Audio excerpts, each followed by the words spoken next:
Who says so? Well, scientists do.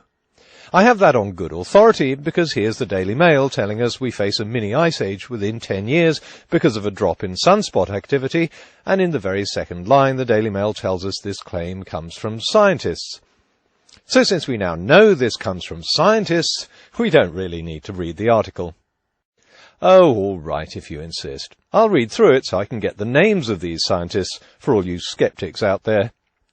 Frank Hill of the NSO, a scientist, says the solar cycle may be going into some sort of hiatus.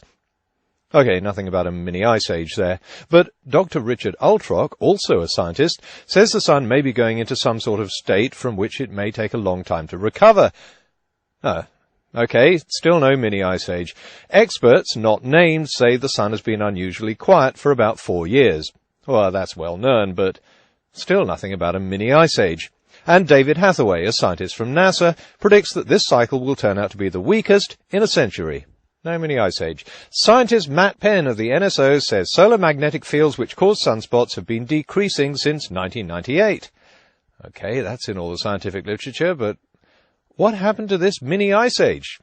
We have 4 named scientists and a number of unnamed experts all telling us we may be in for an unusual hiatus in sunspot activity, but not one of them supports the headline that we may be headed for a mini ice age. The headline is, of course, the conclusion of scientists at the Daily Mail.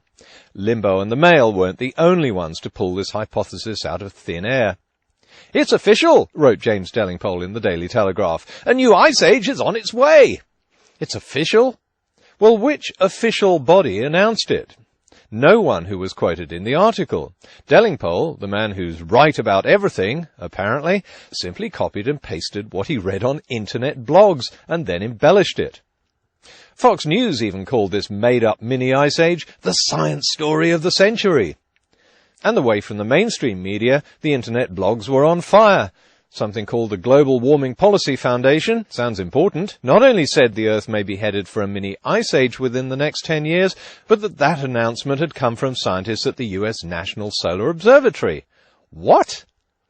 All right, I've fed these silly media organizations enough rope. Now let's pull it in and hang them by their balls. We'll start by wading through all this bullshit and trying to find an actual source. In fact, this media paroxysm all started with a paper at the 2011 annual meeting of the Solar Physics Division of the American Astronomical Society. Interesting how government researchers are corrupt liars when they say the Earth is warming, but the model of integrity when they're thought to be suggesting that the Earth is cooling. Based on the text the media used, their speculation seems to be based on an NSO press release that accompanied the paper.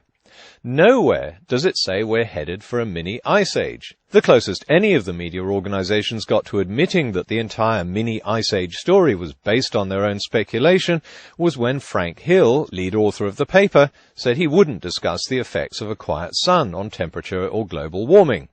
Ooh, conspiracy, keeping secrets, hiding the truth. No, it's just that he's a solar physicist, not a climatologist. And neither the Mail nor any of the other media organizations bothered to talk to a climate scientist to see what the repercussions might be. In fact, all they had to do was spend 5 minutes searching through the scientific literature, and they would have come across this paper by Fulner and Ramsdorf, published last year. A slowdown of solar activity has been discussed for some time because of the lack of sunspots over the last 4 years. Fulner and Ramsdorf calculated that another period of low solar activity, equivalent to the Maunder minimum, would result in global cooling of no more than 0.3 degrees centigrade.